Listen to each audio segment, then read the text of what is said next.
views and opinions expressed in this program are those of the participants and do not necessarily reflect the views of BronxNet or the program underwriters. Hello and welcome to Open BXRx, BronxNet special coverage providing you the latest information that matters to you during COVID-19, the coronavirus, and now through social justice actions and civil unrest taking place nationally and here in the Bronx. I'm your host, Sonyi Lopez, and today is Tuesday, August 4th. Coming up, the Montefiore Health System has one of the busiest ER rooms in the country. We'll learn how they're implementing safety protocols and measures to assist their patients since the spike of COVID-19 cases here in the Bronx. Then, we'll learn more about the Bronx Food Pantry Support Initiative, a 100% grassroots-led initiative created out of the need to support the community during COVID-19. After that, the Bronx Collab space is hosting monthly pantries. We'll discuss how community is their business during these trying times. And My Projects Runway is a platform conquering stereotypes while uplifting and telling the stories of NYCHA residents. Stick around to learn more. Open BXRx starts now.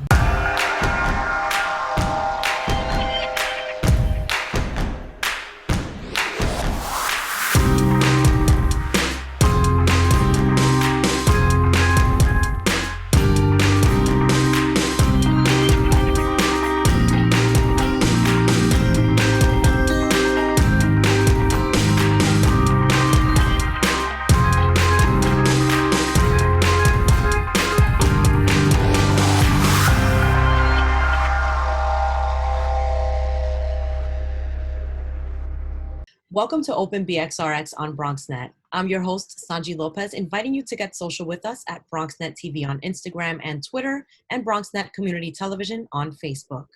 Before the pandemic, Montefiore Medical Center's emergency department, located in the Bronx, ranked among the busiest in the country. And with COVID-19 impacting Black and Brown lives here in the borough, it's no secret that people are now fearful of going to the hospital. However, to ensure the safety and wellness of their patients, Montefiore has been implementing new protocols and services. Joining us now to discuss is Jeffrey Short, Vice President and Chief of Staff at Montefiore Health System. Jeff, thank you so much for joining us today. Hey, it's great to be here today. Thank you. So first to start off, how are Montefiore facilities and ER rooms looking now compared to April when COVID-19 cases spiked here in the Bronx? Yeah, so thankfully we're seeing many non-COVID-19 patients now. That's really what we're mostly seeing, thankfully. Elective surgery has returned. Patients are coming in to see their physicians, and our patients are returning to the emergency room. And we're encouraged because we see that they're starting to stop putting off care and they're coming in to see their physicians. Right. And what steps is Montefiore taking in order to prepare for a possible second wave of COVID-19? Yeah, so we took the opportunity as the surge started to subside to renovate many of our units. So we've restocked them, made any repairs that were necessary, repainting, repairing anything that needed to happen.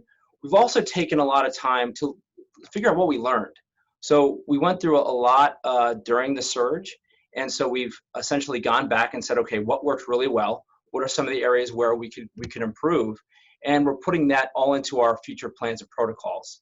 We're also continue to drive and lead the way in clinical trials, new treatments, and vaccine clinical trials in order to get to therapeutics and hopefully a vaccine very soon. We're also expanding our testing. So right now we have the ability to do virus testing at all of our campuses, or also patients can go to one of our 4 drive-up sites around the Bronx and Westchester. So we're really trying to prepare for a second surge if God forbid it comes. So we're paying very close attention to data locally, also patients that are coming in, and also looking around the country to see what's going on. Right. Now, Jeffrey, when it comes to aftercare, are there any services for recovering COVID-19 patients? Please share what those services are and how they work. Sure. So during the fight of the pandemic, we realized that we needed a way to take care of patients once they left the hospital, because there are a number of very serious symptoms and after effects of this horrible disease. So what our experts created was what we call the core clinic. So it's the COVID recovery clinic. And what we do is, after the patients leave the hospital, we call them up and we make contact with them, and we can help them if they have new symptoms that are arising, or they're dealing with old symptoms, if they have questions. And so patients can call in or be referred by their physician in order to see a physician, and we can treat them via in person or via telemedicine. The way a patient can be referred is either, like I said, either through their doctor or by calling 844-556-6683, extension 36. Thank you so much for sharing, Jeffrey. Patients are afraid to visit hospitals for many reasons, including anxiety and the thought of possibly being infected with COVID-19. Can you please share the new steps and protocols that Montefiore has taken in order to ensure the safety of their patients and social distancing measures? So our clinical experts have studied the best practices and combined that with everything that we've learned during the pandemic to come up with a set of protocols to keep our patients, visitors, and employees safe. And we're calling that COVID Safe Care. And so COVID Safe Care involves some key protocols. One is rigorous cleaning measures. We do frequent deep cleanings. We disinfect high-touch areas throughout the day. We also disinfect our exam rooms and all equipment between patient visits. We require all patients, all visitors, and all employees to wear masks. We're able to provide them if they don't have them. We're also facilitating social distancing, which is so important during the pandemic. We've adjusted the size of our waiting rooms. We've had fewer patients going through those waiting rooms at any one time. And if you walk through the hospital, you may notice there's different guides, stickers on the floor, again, just to help people recognize what 6 feet apart really means. We also have non-COVID treatment areas for patients, again, to keep them away from areas where there may be COVID positive patients. We're also doing regular screenings. Patients are screened before we schedule a visit, and then also the day of the visit as well. And we'll continue to update these protocols as we learn more, as new science comes out. Our whole goal is to keep everybody safe, or both our employees, our visitors, and our patients. Right. Now, Jeffrey, for those patients who are still a little wary, can we discuss leveraging telemedicine during the coronavirus and how the Montefiore First app can be a good alternative for those who would rather not leave home at this time? Of course, yeah. During the early days of the pandemic, many didn't want to come in to see physicians and they put off care. We had many canceled visits. So we rolled out our Monty First platform, and it enables our patients to do a virtual visit via video from the safety of their home. Now, we saw during the pandemic, we saw most of our patients through telemedicine. In fact, over 250,000 telemedicine visits in the last few months. And so the way it works is, if you're interested, if you call your physician's office, and if you don't have a physician, you can call 1-800-MD-MONTY or 1-800-636-6683 to get a physician. So speaking with your physician, if it's appropriate, they'll schedule a virtual visit. They'll instruct you either how to download the app on your phone, both Android or Apple, or join on your computer. And once it's scheduled, you can then join 10 minutes ahead of the visit, and your physician will come in. And I will just remind everybody, the first time you use with a new piece of technology, there may be some bumps, but it's just like the first time I use an airline kiosk. Once you've done it once, you probably will never want to go back. But the Monty First platform allows us, if you want to do a visit from home, you can. Thank you for sharing, Jeffrey. To close, how can people get in touch with Montefiore? Please provide our viewers with the hotline again to call with COVID-19 related questions and concerns. Our hotline is 833-311-SAFE or 833-311-7233. And there you can ask questions. We have a chat bot. We have different videos on how to deal with COVID-19. If you want to visit our website, it's covidsafecare.montefiore.org/COVID-safe. Thank you so much, Jeffrey, for your time today and for sharing all the safety protocols being implemented at Montefiore Health System. Thank you very much.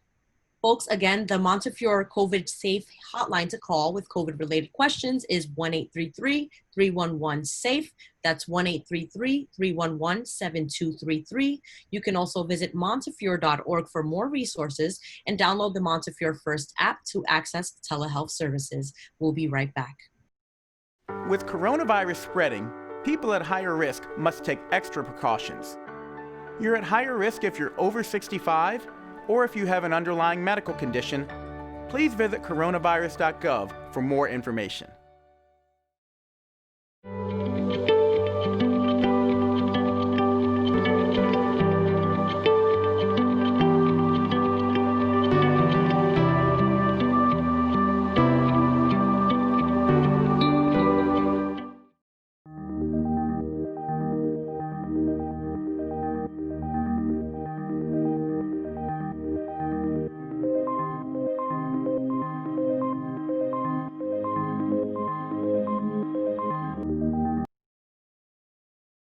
why should young people care about the spread of coronavirus?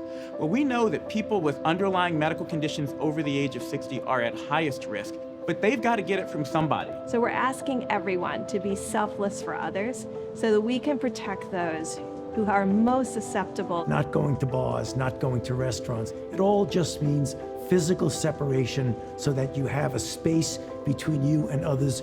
For more information on how you can social distance, please go to coronavirus.gov. Welcome back. COVID-19 has amplified the need in our communities so much that locals have decided to take matters into their own hands to combat issues such as food insecurity. Many have spearheaded initiatives gathering resources and more through grassroots efforts and activism. Joining us now to discuss the Bronx Food Pantry Support Initiative and how community can make a difference is Angela Thomas. Angela, thank you so much for joining us today. Thank you for having me. I'm super, super excited to be here and to talk about the amazing things we have some community members doing. Of course, I'm excited to have you as well and to hear about all the initiatives that you're spearheading. So first, can we start about learning about you and your work as a workforce development professional and the Bronx Food Pantry Support Initiative? Awesome. So I want to say for the past 3.5 years, I've been doing a lot of workforce development in the Bronx, specifically the South Bronx. Previous to my role now, I worked for a program and we did professional development training and placement for individuals who wanted careers in healthcare. And it was one of the leading top healthcare training programs. And so I did a lot of work with young adults around community economic development and professional development. And I want to say that really my passion as a workforce development person, I really believe that economic stability is really, I think is needed, right? When we talk about sustainability in our communities or community economic development, it's really having people who can have access to living wage jobs and hopefully a career. And so that's been the drive purpose for me, or the reason why I do the work that I do. I really believe that a lot of things that our community need can really be if they had access to living wage jobs so they can be more self-sustainable. And I feel like, of course, we know when people start making money, a lot of stuff goes down. Crime goes down, hunger, people have empowerment about themselves, they feel good about themselves, and they're more open to be more civically engaged because they're not worried about paying their bills or eating. And I think sometimes not having a job and the lack of those economic security, it really does push people away from wanting to be a part of change because we feel like we need the help. And so when you're in need, you don't really see yourself being able to help. And so again, I've always been passionate about community, but for me, it really has been about economics and making sure that our community members have the things that they need to survive. Right. Thank you for sharing, Angela. For sure. I think we're not considering the systemic issues and all the things that we face here and the lack of employment in our areas when we talk about crime and all these things that happen in our community. Right. So you did start supporting through the Bronx Food Pantry Support Initiative. Can you tell me about what drove that initiative for you? Yeah, so this is actually really interesting. It's so organic. So again, my main focus has never been necessarily food. It really was, connecting people with career opportunities and jobs. But during COVID-19 and really after the senseless murder of George Floyd, I really felt like I needed to pull people together and sort of like hold space, just a safe space to talk about how are we feeling, and as people of color, we're dealing with all these, like you said, these systemic issues, but we're also dealing with, like I said, being able to eat, not having a job, and then we have to deal with potentially getting murdered, right? Just for being a person of color. And so with like all these things going around and the Bronx being impacted by COVID-19 more than any other borough in New York. And so I really felt like just unifying people. So I had an idea to do a virtual community activism meeting. And so I did reach out to a few of my previous students that I worked with in the past. And it was interesting because Sonyi, I created this long lesson plan. It was gonna be like a lesson. And I call her auntie. She's one of my elders as an activist, and she's been doing so much good work in her many years. She spoke to me right before the meeting and she says, Angela, you're not the teacher in this. You're a community member who's just trying to convene community members. Throw away that agenda, let it come organically. What do the people want? You're not teaching right now. This is not a class. We don't have time for that. And it hit me because I consider myself an activist and I thought you had to have, had prepared and I want to have leading questions and activities. And she's like, people just want to talk and feel heard. And so I did that. I scrapped my agenda and I said, look, how do we feel? What do we want to do? What can we do? And an alarming agreement, everyone agreed to do or to address food insecurity. And again, since that wasn't something I always worked towards, it really blew me by surprise. I'm like, I thought we were going to talk about, there's a lot of jobs that are hiring right now and people are unemployed. Let's talk about unemployment rates. And they were like, no, people need to eat. And this is true. 53% of New Yorkers I'm sorry, I apologize. There's a 53% increase in New Yorkers actually going and using food pantries. And this was like an alarming rise. And we know this in the Bronx, food insecurity has been something that we dealt with pre-COVID-19. Unemployment rates, high unemployment, this is pre-COVID-19. So long story short, after that meeting, I was like, you know what, we're gonna focus on food insecurity. I actually had a relationship with the Power, Praise, and Deliverance Food Pantry, and they've been doing amazing work for the past 8 years. They have a food pantry that operates out of a school on Fordham. They're at 120 East 184th Street. And every Friday from 9 to 3, they've been having this food pantry. I really like this particular food pantry because I feel like they're really strategic with their hours. They chose Friday because they understood that most families, the children, depend on school lunch Monday through Friday. And it's that weekend sometimes can be really hard. So they're like, you know what? We're going to supplement the school lunch programs and offer our pantry for Friday for the weekend. So I connected with them and I was like, what do you need? Is it food? Is it money? And so long story short, we decided to create the Bronx Food Support Initiative fundraiser campaign where we're raising money to help supplement the food in which they've already been getting. The goal for this to be sustainable, the money raised, we're going to be donating it to the pantry, but after we're going to keep the fundraiser going into the end of the year, and we're going to really talk to people who donated to make that a practice, like a monthly practice, so it can be sustainable. And the ultimate goal for this is to reach out to various communities and have them do these small fundraisers as well for their community. I feel like this particular time I have people donate from all over the Bronx, but I feel like people might be more inspired to donate to a food pantry that directly impacts their neighborhood, their communities. And so I thought, wouldn't it be amazing that small people can get together and just do these simple campaigns? And sometimes people can't donate money, they need volunteers as well. So it's just really the spirit of people just doing it and not feeling like nonprofits or politicians are the gatekeepers to community engagement, because this is not true. So I think that's really the heart behind this movement. I love that. Thank you so much for sharing, Angela. And as we see in our communities, pantry lines are ridiculously long. People do need the food, There are people in our communities that need this and are still suffering from food insecurity through COVID-19. So thank you for assisting and for helping those food pantries get the resources that they need to give back to the community. Can you share just some steps for like someone who may be thinking about participating in something like this or starting their own initiative in their community? Because I know, like you said, food insecurity is not your specialty. You weren't coming into this thinking that this is what you were going to start addressing, but you did it. And because this is where the need is, and you listen to the community, this is the, what business owners or people were saying that was the biggest need in the community. So what tips can you give for somebody who wants to do the same thing? I think the biggest thing that I've learned, my lesson in this is I've always been the person, I want to make sure I'm working for the community, I'm serving the community, but it's really easy for our own desires and our own personal conquest to come into place. I think at this particular point where we are in society, we need justice on all ends. I think it's time for people to really not necessarily 100% let go of whatever they've already started and their passions are, but to really ask the community what they need and just to move forward on that. So I think the first step really is to assess, and we know food is another thing, but maybe start talking about bringing people together and having these focus groups. The beauty about doing everything online now, although we do still suffer from a technology gap, not everybody even has the technology to hold these type of platforms, but it's easier now. We are able to connect with more people. So I'll say the first thing first, there's a lot of different platforms that allow you to have a free, either Zoom, Go Meet, all these different social platforms to have meetings, about 40 minutes. Gather a few people together and ask them simply, what do you want? What do you want to see in your community? What is the most pressing need, during COVID-19 or just during the civil unrest in general? What do we need? And I think after that, if for me, I really found that it was easier at this particular point to ask for financial donations, which was really interesting too, because I felt initially, okay, I'm from the Bronx. I understand that even before COVID-19, the median economic income or household income in the Bronx is $38,000. So, and I also know that we're faced with some of the highest unemployment rates due to COVID.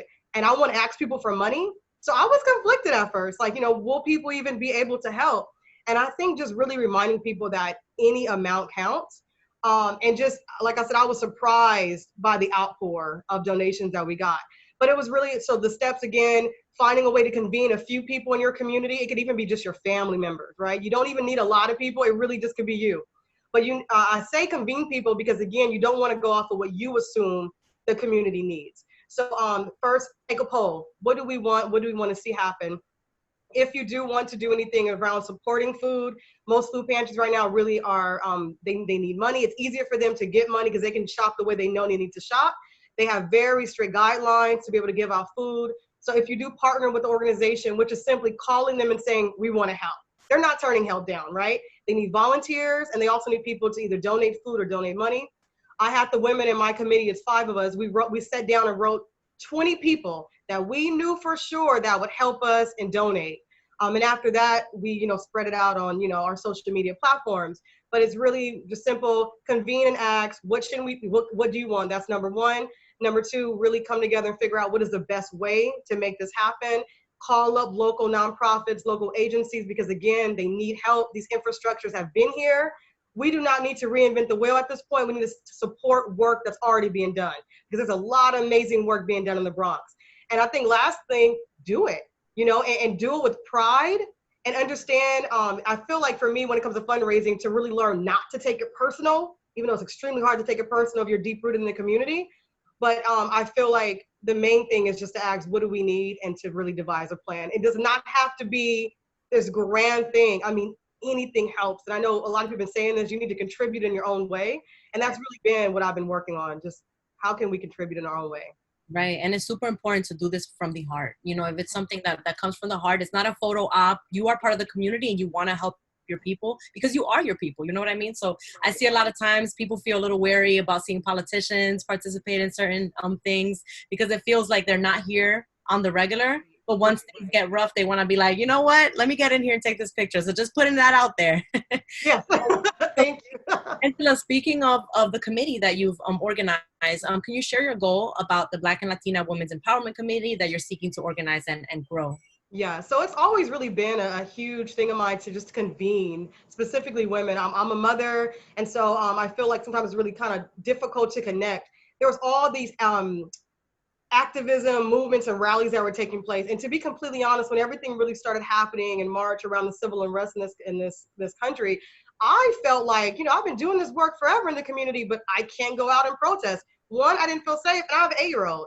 If something happens to me, I always thought, who would be my child? So I started to feel really conflicted. Am I not doing my part because I'm not out there on the front lines at this particular moment in history? And so I think for me, wanting to bring women together and find out, okay, well, if you have these different things, you're a mom or you work full time or you're in school, like, I feel like we're talking about civil unrest and food, and a lot of people are just struggling where their kids going to school in September. People have different issues. And so I wanted to bring these women together to find out exactly how we can support each other and how we can support already existing movements here in the Bronx during this time. So it was my idea to kind of formulate a committee, the Black and Latino Women's Empowerment Committee, and it would do just that. My goal for the committee, again, is to come together and reach out to local nonprofits or religious groups or local community groups and find out what is the need. Are we going to be recruiting for volunteers? Are we going to be assisting in fundraising? Like I said, I'm a workforce development professional. Are we teaching free resume, cover letter, interview prep jobs? Are we introducing them to HRs and healthcare? Like really utilizing our assets to move forward already existing initiatives. I feel like so many people decide, I have an idea, I want to start something without really assessing how can you help. I feel like it's not always about starting something that makes you a leader. I feel like a lot of the times the community, people need people in the community that's going to support. And then you can talk about creating extra infrastructures once those things are running. Right. Last thing, I think the biggest misconception about the Bronx is that it's a lack of resources. One of the biggest resources in the Bronx is our human capital. There's some of the most amazing, talented, spirited, smart, educated, passionate people here. And I would love my committee to be the convener and to organize those people and sort of put them exactly where they can benefit the most in our communities. Wow, thank you for sharing that, Angela. So about the Praise, Power, Deliverance Food Pantry, yeah. Is it recurring, and how can people support local food pantries like it that are not backed by large nonprofits? Awesome. So yes, like I said, they've been in operation for 8 years. They operate every Friday from 9 to 3 p.m. and they're located at 120 East 184th Street. You can actually visit them. They have a webpage on nycservice.org, so nycservice.org. You just type in volunteer opportunities, and then you type in Power, Praise, and Deliverance Food Pantry. On that site, you'll be able to actually contact them directly if you do want to volunteer. If you want to go pick up some food, I will be there. I'm going to be there 2 times in August. If you want to come pick up some food, they're every Friday from 9 to 3. And so people should definitely come down and support either by volunteering, or you can just come get some food. And they also, this particular pantry, they do give out meat, which I think is amazing. It's harder to come by, and most pantries don't, but they really do their hardest to give people bags of food that they can create meals with. And I think that's so important. I feel like any pantry giving anything is important at this time, but I feel like those pantries understand that people need things to cook with and to actually have nourishing meals. I felt that's another reason why we partnered with this particular pantry for our first initiative, because they're very mindful about being strategic with the meals they give people, which I thought was amazing. I think that's amazing as well. Thank you so much, Angela, for your time. You've been amazing, and thanks for sharing that. You know, there are different players and different powers that make up community mutual aid. Yeah. It's not just people, you know, on the front lines. You can be behind the scenes, gathering people. You can be the healer. You can be everything that, you know, the community needs. There's so many different aspects to doing this work. So thank you for sharing. You've been amazing. Last thing, if you're interested, so I will be sort of opening, I would like to open this opportunity to more women in the Bronx. And so we're going to be having an information session on August 6th. Okay. And August 6th would be the first information session. And if you are interested, you can send me your contact information at blwec3862@gmail.com. Again, that's blwec3862@gmail.com. I'm going to be having an information session. So if you want to learn more about the Black and Latino Women's Empowerment Committee, how you can support, how you can be involved, or what we have cooking up for the next couple of months, that'd be a really great place to visit and come see us. Amazing. Thank you, Angela. How can people connect with you as well directly? The same thing, that same email, blwec3862. Again, my name is Angela. They can email me with any questions, or even if you want more information about how you can get some food, because we're actually thinking about doing an asset map of all the food pantries in the Bronx, so people can know by what community you live in, their operation hours, to be just in one succinct place. So that's definitely something we're working on to get out to the community. And just so our viewers know, this information session is going to be virtual? This is going to be virtual. It will be held on Zoom. So when you email me that you're interested, I'll be emailing out a Zoom link so you can be able to attend. Thank you again, Angela. Thank you for having me. This was amazing. I really appreciate this. It really was. So again, folks, the Black and Latina Women's Empowerment Committee information session will be taking place on August 6th. You can email Angela at blwec3862@gmail.com. That's right below here on the screen. Thank you so much. We'll be right back. The IRS distributed nearly $160 million $1,200 economic impact payments, or stimulus checks, earlier this year, and now House Democrats are asking for another round of checks for Americans. Republican lawmakers have countered the House's CARES 2 Act with their own package titled the HEALS Act, an acronym for Health, Economic Assistance, Liability, Protection, and Schools. On July 21st, Mitch McConnell, Senate Majority Leader, spoke on the Senate floor about the new package. We want another round of direct payments to help American families keep driving our national comeback. The first round of stimulus checks was based on your income from your most recent tax return.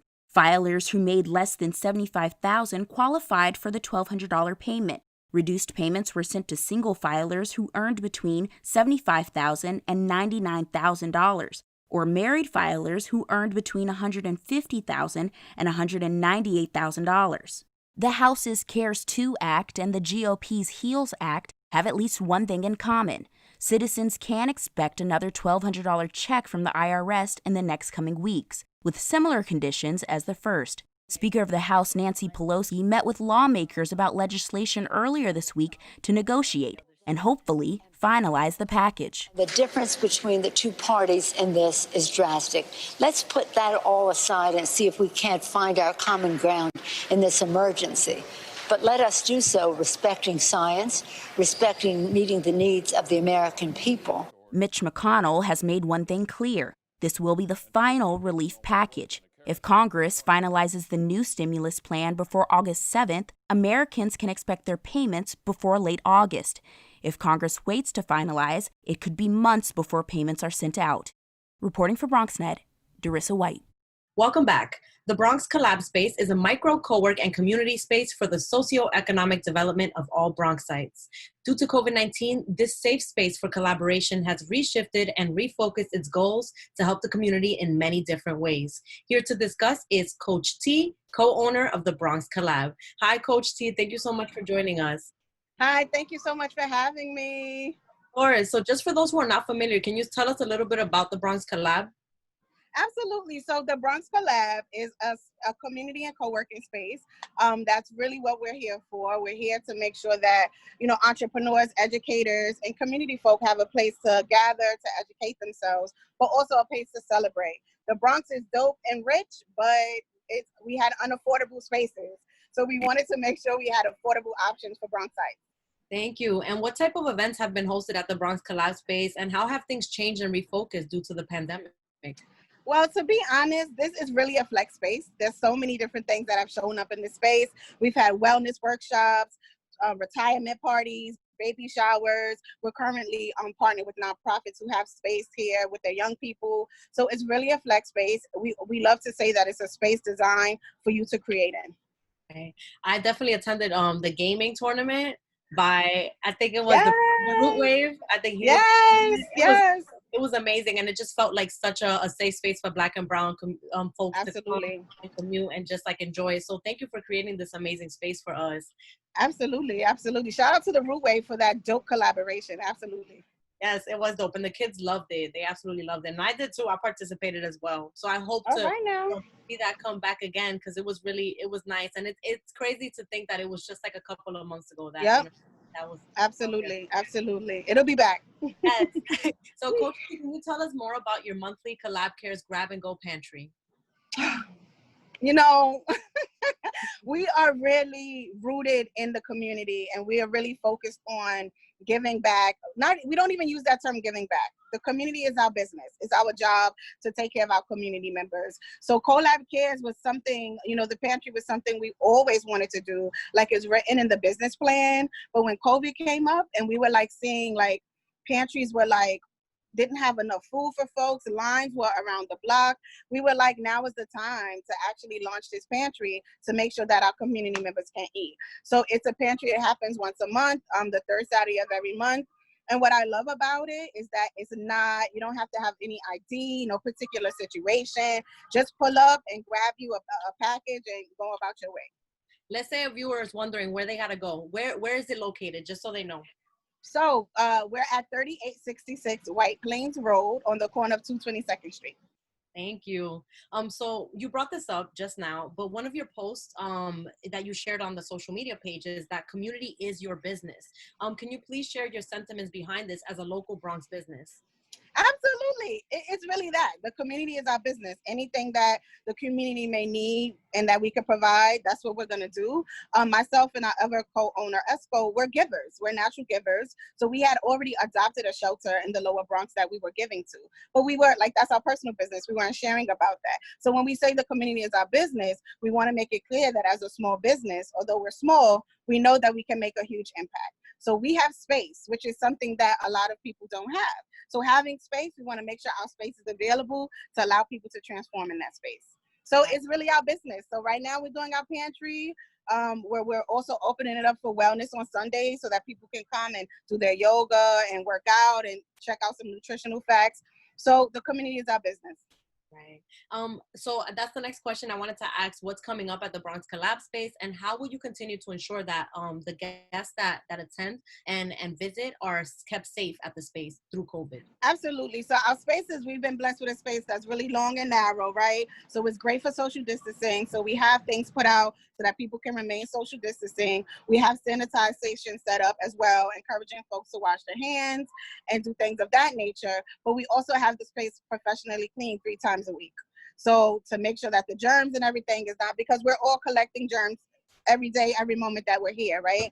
One of the great things we have going on right now is that we've partnered with a few nonprofits, because nonprofits partner a lot with schools and libraries. And since those places have been closed, they've been needing places to meet with their young people and with their families. So we're still, you know, practicing social distancing, but right now we're offering this space a lot to a lot of nonprofits that need us. That's beautiful. And just before you go, Coach T, just about the importance of supporting community and being part of community, because at the end of the day, y'all are the community, and you're here for the community regardless of what's going on. And you know, the fact that events can't really happen the way they used to, but you're still here. Just on that, just yeah. But listen, COVID is an opportunity to invite us to reimagine the way that we do the work, right? The work still needs to be done. So all it has taught us is the way that we need to do it moving forward. We truly believe that we support each other as a community because we can be each other's harvest. We are each other's harvest. We are each other's investors. We are each other's volunteers. So we honestly believe that. And when you come and book an event at this space, we're invested in your business and you're invested in ours. So we just really want to, it's not just about support small businesses, support local small businesses, because that money goes right back into your community. Right. How can folks connect with you and inquire about services and support? And when is the next Grab and Go Pantry taking place?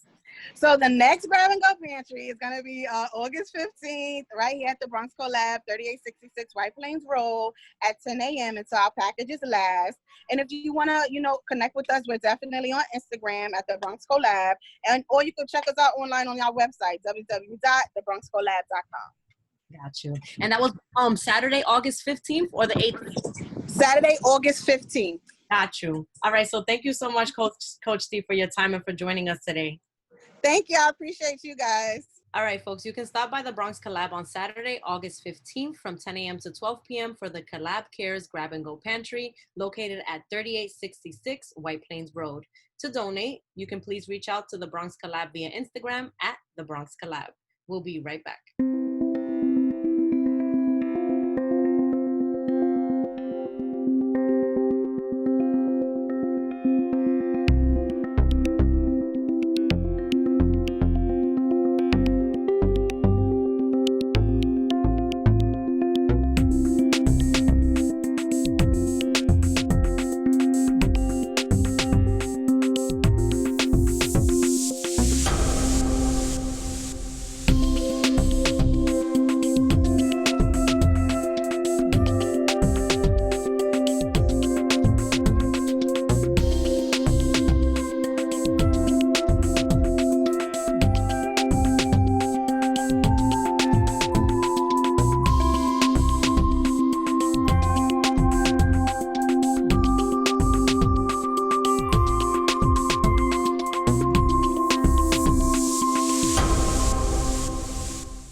Who's most at risk for coronavirus? People over 65, people with underlying medical conditions like heart disease, chronic lung disease, asthma, diabetes, people undergoing cancer treatment, and people with weakened immune systems. What should you do if you or a loved one is at higher risk? Avoid close contact with people, avoid crowds, stay home if you can, wash your hands frequently, learn more ways to protect yourself and others at coronavirus.gov. Welcome back. NYCHA residents are often subject to negative stereotypes, and unfortunately, the pandemic has exacerbated the challenges that working people face, especially for NYCHA's 400,000 residents. What we don't often hear is that the projects breed some of the most inspiring stories. My Projects Runway seeks to challenge the stereotypes and highlight the lives and stories of NYCHA residents. Joining us now to discuss is Jayah Arnett, curator of My Projects Runway. Hi, Jayah. Thank you so much for joining us today. Hi, thank you guys for having me. I really appreciate it. Of course. So just to start, we want to learn about you and about the project, Projects Runway. So I'm a first generation college graduate from SUNY Plattsburgh, and I've been going through my post-grad journey, and I studied broadcast journalism, and it was really important for me to share stories, especially stories from my community. So I thought I wanted to go into like the broadcasting aspect because I thought that would be the only way to amplify my voice and let my voice be heard from people and like get other people involved in storytelling and hearing their stories. But then I quickly realized that that wasn't for me because I'm not an objective person. I'm not someone who can like filter myself when it comes to things that I'm passionate about. So I decided to create this platform and not only My Projects Runway, but use my own to lift up voices and share stories and spread the truths that need to be heard. So one day during quarantine, you know, I was feeling inspired. I was like, I haven't got dressed up. I need to take pictures. Like, I feel like I haven't posted anything. And some people may not take social media serious, but to me, I feel like it's a platform where you get to share things and inspire people and connect with people that you don't even know. So I feel like it's a great way to make connections. So I decided to get dressed up and take pictures in my hallway and was like, some people might be embarrassed to do this. Some people wouldn't even do this. Some people who do post pictures in their hallway are looked at in a negative way because you see like people dressed up with their Gucci belts or like they have bottles with them. And I'm like, how can I make something positive and make people want to post pictures in their hallway, want to post pictures in their projects? So then I came up with the concept of My Projects Runway because I want people to bring their best foot forward, bring their best outfits forward, bring everything that's great about them, whether it's good or bad, and put it all out there. So I came up with the concept My Projects Runway. I love it. I really love the concept, and you know, the projects have such iconic hallways. Like as soon as you see the projects, you're like, all right, that's the project. You see somebody's pictures, the walls are yellow, the green doors, brown doors, whatever, right? But which projects did you grow up in, if I may ask?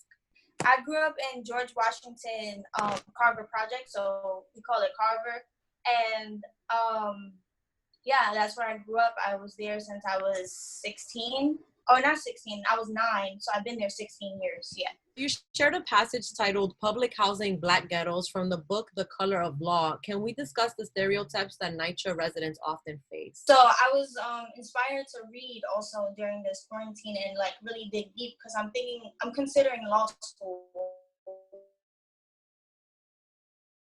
because it's unfortunate and defend ourselves when it comes to police and the law. So I started reading this book and then I saw this chapter was about public housing and how systemically it was never built for us. It was never built for Black and Hispanic people. And when Black and Hispanic people started moving in, it was then looked down upon when people who were veterans or like who came from different places were able to move into these buildings and not looked down upon it. Now it was a culture created that it was for single moms, people who have mental health issues, people who are poor, people who don't know how to take care of themselves. So like for me, it's really about digging deep so people understand that when you come from the projects, no matter if you're from New York or you're from California, it doesn't matter. The projects is the projects. It's seen the same way.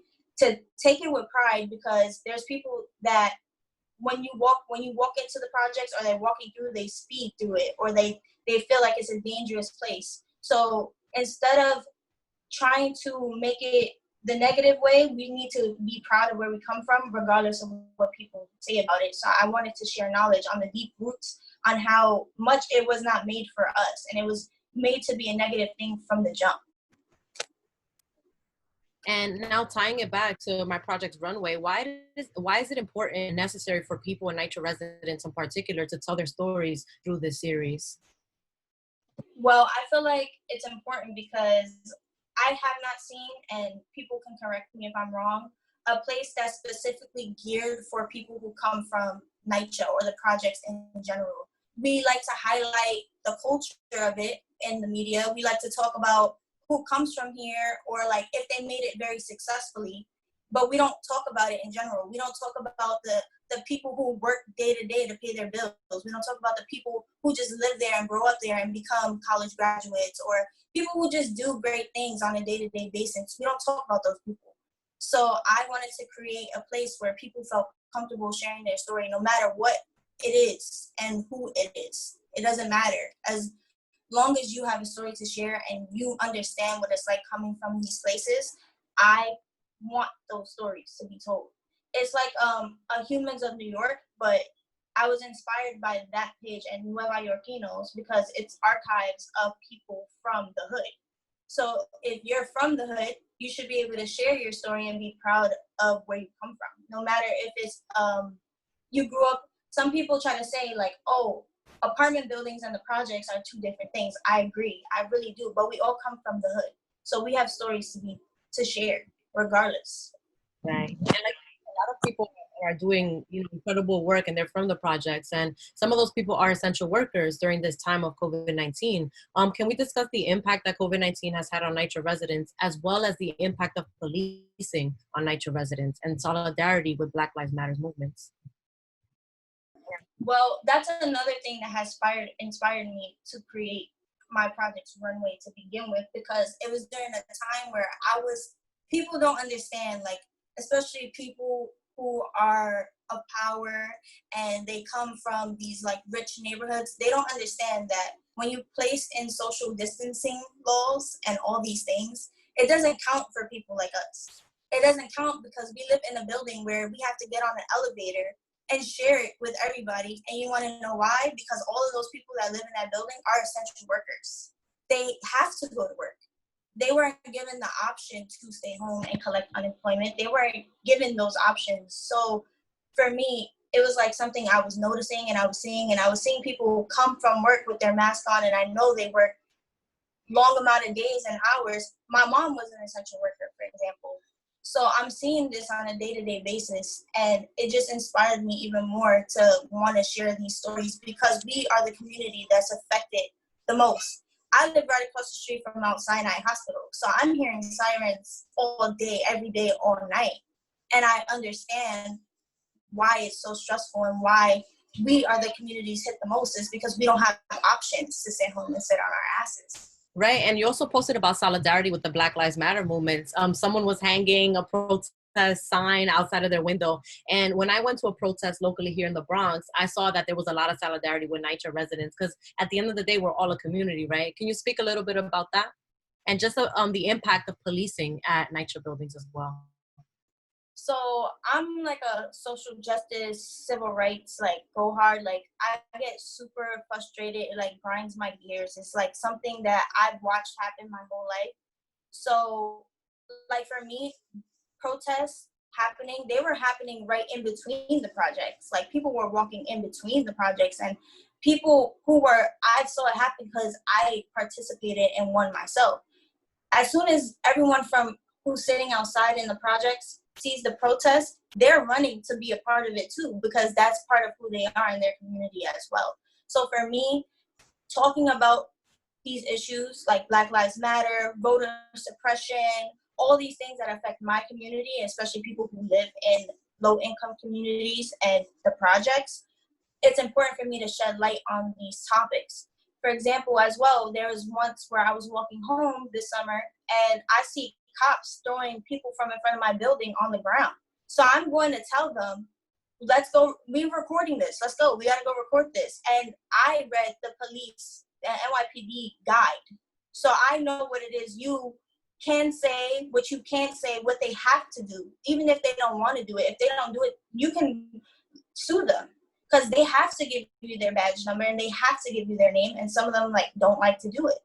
So for me, I'm someone who witnessed police brutality within the projects, and I don't know if people know this, but NYCHA has its own police. So they have NYCHA police. It's NYPD still, but it's for specifically NYCHA residents, which is frustrating because it's like, why do you have separate police for us?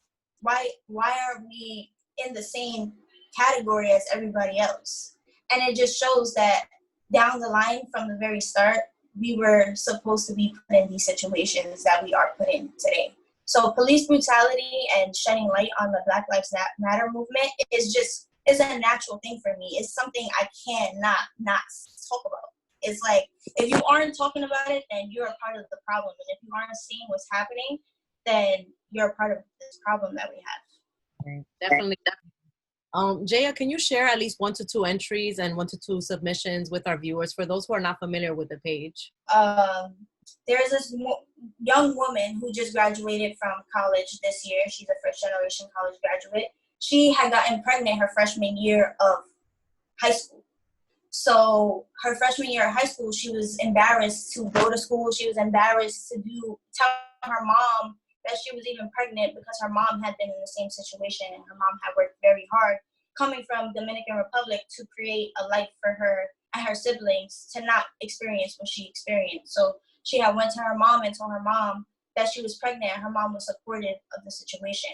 And her mom was able to take care of her daughter for her while she went to UAlbany and went and she was an EOP student. She did everything she had to do and she just graduated this May. And unfortunately, she didn't get to cross the stage because of the global pandemic, but she did it. She's from the project. She has a degree now. She's working and she's able to now take care of her daughter in a way that she wouldn't have been able to do if she didn't have the support system that she has.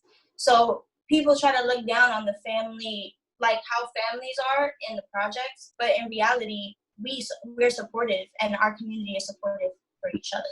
So that's just one story. And then I have another story of a woman who she was homeless and she was moving from projects to projects with her family. They were letting them live there. And then she had been sexually assaulted in one of the apartments. And she had shared that if she didn't have that experience and she didn't come from the projects, then she wouldn't be as confident as she is now. She wouldn't be the person that she is today. And she's expressing herself through art. So coming from the projects and being able to heal and have an outlet through art and be able to be inspired by where she comes from is something that she enjoys. And that's just another story that I want people to understand. It doesn't matter how deep it is. It doesn't matter how much you are afraid to share it. Everybody's stories is accepted on this platform because everyone comes from these places. Thank you for sharing. What are your hopes for My Projects Runway, and what do you hope that it accomplishes for folks that live in the projects and others who may not be familiar with, the way we grow up in the projects and have their own stereotypes against people that grow up in NYCHA? Well, my hopes right now is if it goes viral, then that's cool. But my real hopes and goals is to share people's stories. I want it to be relatable. I want people to know this is like real raw stuff. This is like everyday people. So I would hope to gain more stories from people that want to tell their story and want to just be inspire others, because the more you share yourself and your most authentic self is the more you inspire other people to share their story. So that's like my goal, but the ultimate goal is to go around different projects in the United States and get their stories, because I feel like New York is just like the one everybody knows because of the New York City culture. Like, it's highlighted in movies, you see it in music videos, like it's the most highlighted. But I want to go to Flint, Michigan and learn about their stories and learn about what was going on with them and how are they doing today. Like, there's just so much I want to go over with different projects in the United States. I love it. Best of luck to you, Jayah, and thank you for curating this platform. I think it's amazing and it'll really go far. For those who are interested, how can people submit their stories and support you?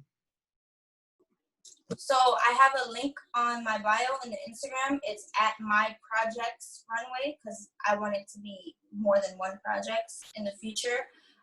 So you can click the link and fill out a forum, and I'll contact you via email or DM, because you can contact me DM or email. And I'm also, this upcoming August, doing a video and photo series that I'm looking for different people from different projects around New York City to be a part of it.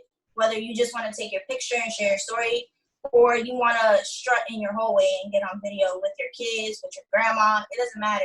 So I'm looking for people, and if you're interested, you can definitely send me an email and sign up in the forum as well. Shout out to the pigeon that strutted in the project. I love that post. Fiona. Shout out to Fiona. I was like, I gotta get her on Project Runway. Thank you so much again, Jayah, for your time. You're welcome. Thank you guys for having me. Folks, if you're an NYCHA resident and you'd like to stay connected and submit your stories, you can follow at my.projectsrunway on Instagram and share your story through there. That's all for our show today. Thank you for tuning into BXRX. I'm your host, Sonyi Lopez, wishing you and your family safety and wellness now and always. Until next time.